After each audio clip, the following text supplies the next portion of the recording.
What's up, everybody? It's your boy Galuna Silver here on YouTube. And you know what, man? I recorded this video once, but so many distractions just messed it up. I recorded it very well, very soft spoken. But you know what, man? I said I was going to focus on some points of interest.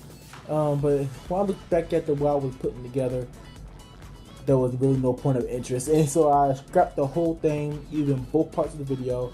And I'm just bringing you one wholesome video. So, and anyway, I ain't gonna try to make the video this long, and only because my phone, my iPad can only upload so much. But anywho, for you guys, let's hear about that press conference. All right, so yeah, Pokemon just had their press conference, and how can I say, this wasn't our press conference. It wasn't our press conference. But let me go ahead and just say this, that it's nice for them to include us with the business strategies and all that stuff like that. They include us with, like, on Twitter, they included us with the presentation. Yes, it was live and I watched it. So, yeah, it was kind of cool that they wanted a presentation for us, the trainers. So, yeah.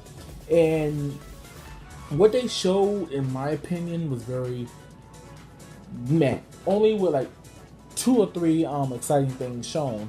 I'm only going to talk about the exciting things only because I think this is the best to pique your interest. But even though for the exciting stuff, they left us pretty lacking almost in detail. So yeah. So without further ado, let's begin.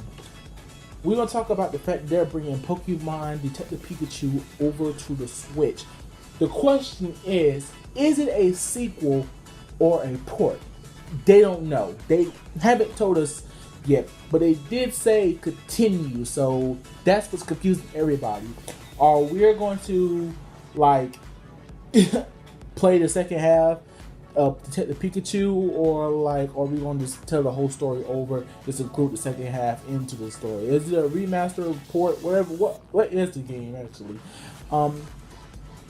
What's leaning more towards a port is the fact that they said that Detective Pikachu left on a cliffhanger and they would love to, like, tell the rest of the story. So I think we'll be getting Pokemon Detective Pikachu 2 on Switch.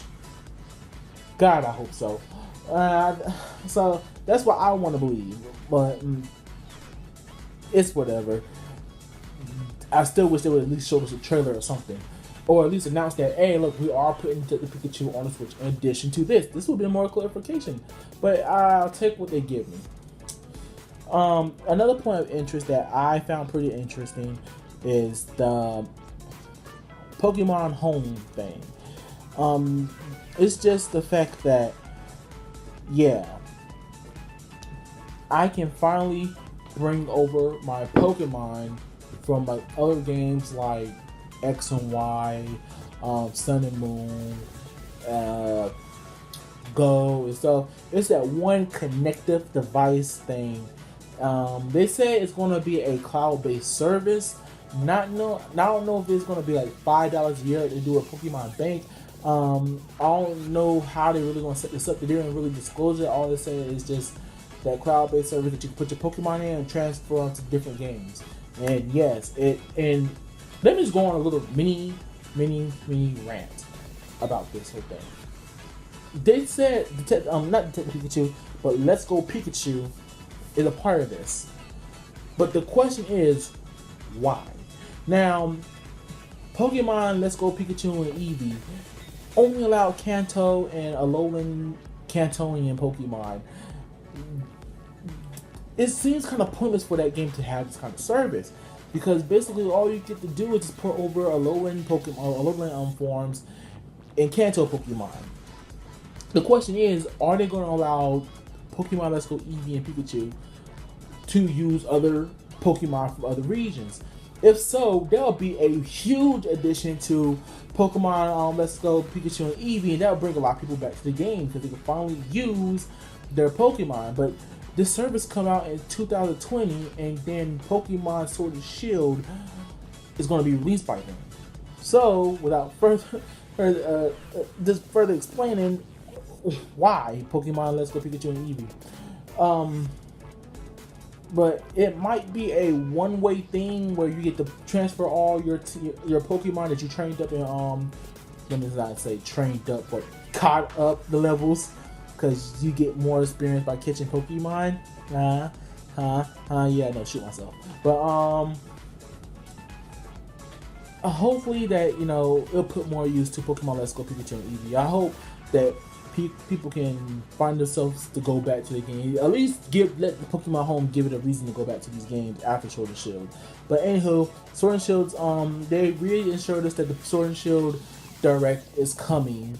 Next Wednesday. It's at 9 o'clock in the morning, which I gotta be to work that morning, most likely, because we have an event on Saturday and they're not gonna just let Wednesday linger like that. But anywho, just saying, the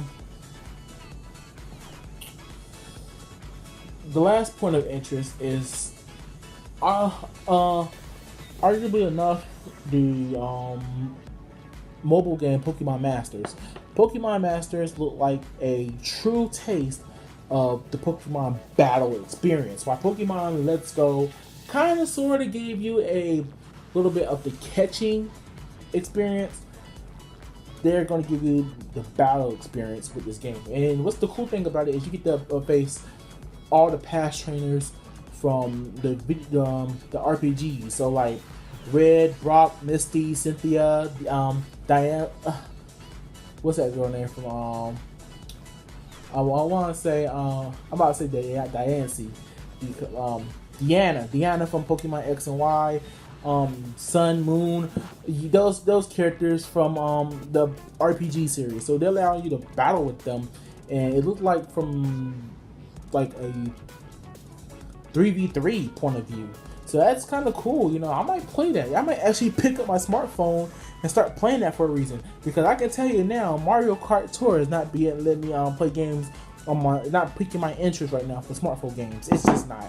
But Pokemon Masters may be more my style game. So anywho, those are the major points of interest for me. That is what I want to talk about, what I took away from the Pokemon press conference. Now I can sit here and talk about how awesome those Pokemon shirts are going to look. Even though, because look, I'm gonna be honest with you, I like casual wear like that, or some shirts like this. And I think Pokemon shirts look awesome. So I'm just gonna throw that in there right quick. But anywho, again, I want to stress, this press conference was more business oriented than gamer focused, because they was talking about the stores, the business in China, Poke shirts, how they're gonna do mobile distribution and stuff like that. And I'm not even mentioning Pokemon Sleep, because it's a sleep tracker most likely, but it's supposed to tie to Pokemon Go somehow.